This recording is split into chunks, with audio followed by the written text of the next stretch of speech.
পবিত্র কোরআন ও আধুনিক বিজ্ঞানের মধ্যে কোনো বিরোধ আছে কিনা? ভাইরা আমার, কোরআন আর বিজ্ঞানের অনেকে মিলানোর চেষ্টা করে, এটা হাস্যকর। দুই জিনিস। কিরকম দুই জিনিস? কোরআন হলো চূড়ান্ত মহাসত্য, চূড়ান্ত মহাসত্য, আর বিজ্ঞান হলো একটা ধারণা। বিজ্ঞান হলো কি? একটা ধারণা।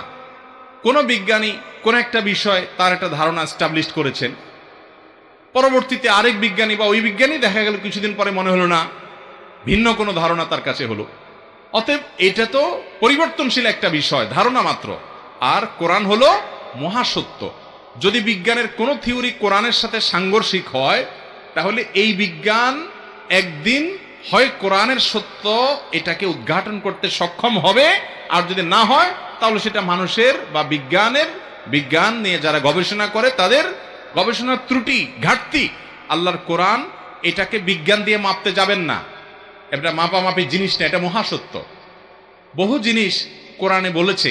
আচ্ছা, একটা জিনিস বলেন তো, 1450 বছর আগে যখন কোরআন নাজিল হয়েছে, এই কোরআনে যে বলা হয়েছে বান্দার সমস্ত আমল লিপিবদ্ধ করা হয়, আল্লাহ তাআলা সব হাজির করবেন কিয়ামতের ময়দানে, তখন অডিও, ভিডিও, টেলিভিশন কিছুই ছিল না। মানুষ বুঝতে পারছে তখনকার মানুষ তো অস্বীকার করার কথা যে আরে এটা অবৈজ্ঞানিক।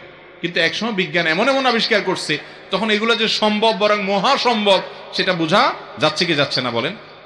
এরকম বহু জিনিস আছে, একটা না, শত শত বিষয় আছে। এই জন্য আপনার বিজ্ঞান এবং কোরআনকে পাশাপাশি রেখে অনেক বই রচিত হয়েছে, এবং অনেক থিওরি কোরআন দিয়েছে শত শত বছর আগে, বিজ্ঞান সেটা কয়েকশো বছর পরে বুঝেছে বা বিজ্ঞান সেটা আবিষ্কার করেছে, কোরআনের সাথে মিলছে।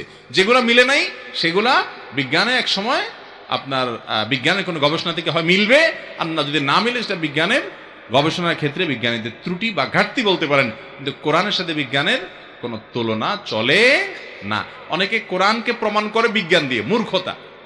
যেটা মহাসত্য সেটাকে আপনি একটা ধারণা এবং কনসেপ্ট দিয়ে আপনার সন্দেহপূর্ণ পরিবর্তনশীল বিষয় দিয়ে কিভাবে মূল্যায়ন করতে পারেন, জাজমেন্ট করতে পারেন?